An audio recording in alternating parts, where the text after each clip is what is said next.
মুসলিম শরীফের হাদিসের ভিতরে এসেছে, গভীর রাত্রে, রাতের তৃতীয় অংশে আল্লাহ রাব্বুল আলামিন প্রথম আকাশে আসেন আর ডেকে বলেন, পৃথিবীতে আছো নাকি কেউ গুনাহ করে জীবন বরবাদ করে দিয়েছো, আমার কাছে মাপ চাও।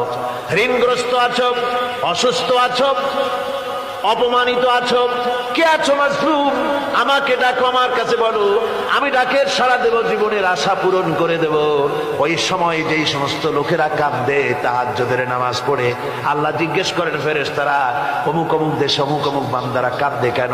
ফেরেশতারা বলে, রব্বুল আলামিন তুমি তো ভালো করে জানো। আল্লাহ বলেন, জানি, তবুও তোমাদের মুখে শুনতে চাই। তারা বলে, রব্বুল আলামিন তোমার এই বান্দা গুনাহ করেছে, গুনার জন্য মাপ চায়, জাহান্নাম থেকে বাঁচতে চায়। আল্লাহ পাক বলেন, ফেরেশতারা আমার এই বান্দারা আমারে দেখেছে নাকি? বলে দেখে নাই। বলে আমার দোজখ দেখেছে নাকি? বলে না, তাও দেখে নাই। আমার বেহেশত দেখেছে নাকি? বলে না, তাও দেখে